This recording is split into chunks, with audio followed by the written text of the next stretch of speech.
તો બનાસકાંઠામાં ભ્રષ્ટાચારનું ભૂત બાળકોનું ભવિષ્ય ભરખી ગયું। લાખણી તાલુકાના મડાલ ગામે કરોડોની સરકારી ગ્રાન્ટ પાણીમાં જતી જોવા મળી। મડાલ ગામે કરોડોના ખર્ચે તૈયાર શાળાના 7 રૂમ શાળા શરૂ થવા પહેલા જ કસવાનું શરૂ કરવામાં આવ્યું। હલકી ગુણવત્તાના બાંધકામને લઈને શાળા શરૂ થવા પહેલા જ તિરાડો પડવા લાગી છે।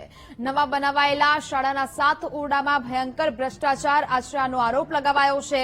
શાળાને નવા ઓરડા મળે તે પહેલા જ તિરાડો પડતા ગ્રામજનોમાં રોષ ફેલાયો છે।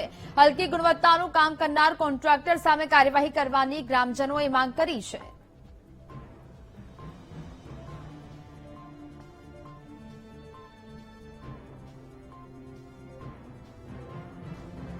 સંવાદદાતા રોહિત ફોનલાઈન પર જોડાયા છે। રોહિત, લાખણી તાલુકાના મડાલ ગામે કરોડોની સરકારી ગ્રાન્ટ પાણીમાં ગઈ હોય તેવા દ્રશ્યો સામે આવ્યા છે, શું મામલો?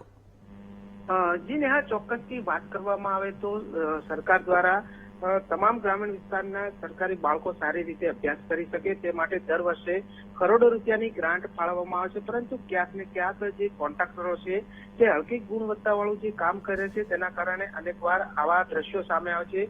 ખાસ કરીને જે બનાસકાંઠા જિલ્લાના લાખણી તાલુકાનું મંડાલ પ્રાથમિક શાળા આવેલી છે ને, આ પ્રાથમિક શાળામાં સર્વ શિક્ષા અભિયાન અંતર્ગત 7 નવા ઓરડા બનાવવામાં આવ્યા હતા। તાજેતરમાં જ આ ઓરડા નવા બનાવવામાં આવ્યા છે, પરંતુ જે પ્રમાણે સ્થાનિક જે ગ્રામજનો હતા તે આ શાળા શરૂ થતા પહેલા ત્યાં પહોંચ્યા હતા અને જે દરમિયાન આ તમામ જે તિરાડો છે તે આ નવા ઓરડાઓમાં જોવા મળી હતી, જેને લઈ સ્થાનિક લોકોએ કોન્ટ્રાક્ટર અને શિક્ષણ વિભાગમાં પણ જાણ કરી હતી। પરંતુ જે પ્રમાણે કહી શકાય કે હજુ તો આ જે નવા ઓરડા પાસ થયા બાદ નવા જ બન્યા છે, પરંતુ નવા બનતાની સાથે તમામ જગ્યાઓ પર હાલમાં તિરાડો જોવા મળી રહી છે, જેના પરથી ચોક્કસથી કહી શકાય કે જે કરોડો રૂપિયાનો ખર્ચ આ ઓરડાઓ પાછળ કરવામાં આવ્યો છે તેમાં ક્યાંક ને ક્યાંક ભ્રષ્ટાચાર કોન્ટ્રાક્ટરનો જોવા મળી રહ્યો છે।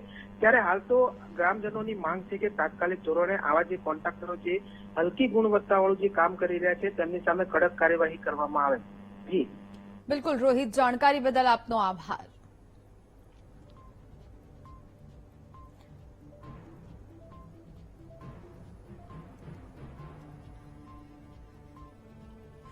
તો પ્રાથમિક શાળાના આચાર્ય નાથાભાઈ રબારી આપણી સાથે ફોનલાઈન પર જોડાયા છે। નાથાભાઈ, વીટીવી ન્યૂઝમાં આપનું સ્વાગત છે।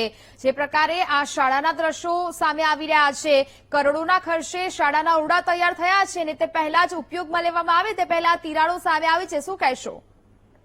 હા મેડમ, આજે ગામવાળા લોકો આવ્યા હતા બધા, હા, અને એમને નિરીક્ષણ કર્યું છે અને એ બધા વાતો કરતા હતા કે એ રીતનું કે તિરાડો બીજી અમે સાથે જોઈને ગયા છીએ સાહેબ, અંદર તિરાડો બીજી છે, આવી બધી ચર્ચાઓ ચાલુ હતી। આપે કઈ રજૂઆત કરી છે આ સમગ્ર મામલાને લઈને? હા, ગામવાળાએ રજૂઆત કરી છે। ક્યાં રજૂઆત કરી છે આપે? કોઈ અધિકારીઓ આવ્યા છે ત્યારબાદ ઓરડાઓને જોવા માટે? ના, અધિકારી કોઈ નહીં આવ્યા છે, કારણ કે હજી ઓરડાનું કામ પૂર્ણ થયું નથી। તો પછી આ નવા ઓરડાઓ જે બન્યા છે દર વર્ષે લાખો રૂપિયાની પૂર્ણ થવાની બેન અઠવાડિયા 15 દિવસમાં પૂરા થઈ જશે। કલર કામ થઈ ગયું છે, જાળી બાળી બધું ફિટિંગ થઈ ગયું છે, તો ફાયર સેફટી વાળું બાકી છે ને બીજું ગામવાળા નિરીક્ષણ કરવા આવ્યા છે। ગામવાળાને કોઈ કામ યોગ્ય એમને નહીં લાગ્યું એટલે તિરાડો બીજી બધી જોઈ છે, ગામવાળા બધા કરીને ગયા છે। તો આપે ક્યાંય રજૂઆત કરી છે કોઈ અધિકારીને, પંચાયતને ક્યાંક રજૂઆત કરી છે? કારણ કે દર વર્ષે જે કરોડો રૂપિયાની ગ્રાન્ટ આ શાળાઓ પાછળ ફાળવવામાં આવે છે, છતાં પણ જો કામગીરી થાય, કોન્ટ્રાક્ટરોને કોન્ટ્રાક્ટ આપવામાં આવે ને પછી આ પ્રકારના દ્રશ્યો તે તો ના ચલાવી લેવાય ને નાથાભાઈ? હા હા, એ તો વાત સાચી છે તમારી। તો પછી આપે કઈ રજૂઆત કરી? કારણ કે અહીંયા બાળકો ભણવાના છે, બાળકોના ભવિષ્ય સાથે શા કારણે છેડા થાય? ગ્રામ પંચાયતના સભ્યો, સરપંચ આ બધા આવ્યા હતા ને ગામવાળા લોકો એમને જોઈ નિરીક્ષણ કરી અને ગામવાળા આ બધી કમ્પ્લેન કરતા હતા કે અમે આગળ પેલા કોન્ટ્રાક્ટર ભાઈ થયો હતા ને એમને સાથે ચર્ચા કરીને બધી વાતો કરતા હતા। બિલકુલ નાથાભાઈ, આપ અમારી સાથે જોડાયેલા રહેશો। હાલ તો સ્થાનિક ભરતભાઈ ઠાકોર આપણી સાથે જોડાયા છે। ભરતભાઈ, વીટીવી ન્યૂઝમાં આપનું સ્વાગત છે। આ શાળાના જે ઓરડા છે જે જર્જરિત હાલતમાં જોવા મળ્યા, તિરાડો જોવા મળી છે, શું કહેશો આપે? આ દ્રશ્ય જોયા છે ખરી શાળાના?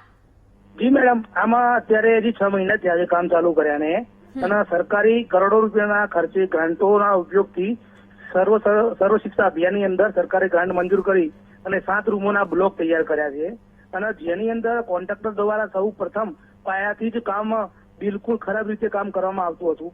એ વખતે પણ અમે ગામ લોકોએ ભેગા થઈને કમ્પ્લેન કરી કે ભાઈ તમે પાયાનું કામ વ્યવસ્થિત કરો, તેમ છતાં એને કામ એની રીતે ચાલુ રાખ્યું અને અત્યારે એ રૂમોના કામ તૈયાર કર્યા છે। અમે જોવા ગયા તો એક પણ રૂમ એવો નથી કે જેની અંદર તિરાડો ના હોય। અને કોઈ પણ બહારનો અધિકારી આવીને જોઈએ તો એવું જ લાગે કે આ રૂમો નવા નથી હોય, પ્લાસ્ટર કરીને છીકડા માર્યા હોય એ રીતનું એનું કામ થયું છે. અમે ગઈકાલે અમે અને આચાર્ય ભેગા થઈને બોલાયા હતા કોન્ટ્રાક્ટરને. એમને કીધું તમે આવો તમને બતાવીએ, પણ એમને ટાઈમ આપ્યો હતો કે હું રવિવારે 10 વાગે આવીશ. અમે ગામ લોકો ભેગા થયા પણ કોન્ટ્રાક્ટર ના આવ્યા.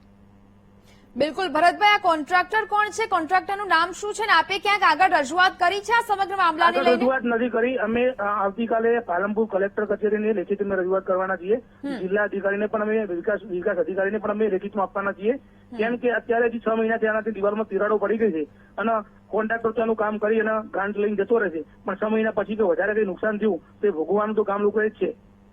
બિલકુલ ભરતભાઈ નાથાભાઈ, આપ અમારી સાથે જોડાયા, વાતચીત કરી તે બદલ આપનો આભાર.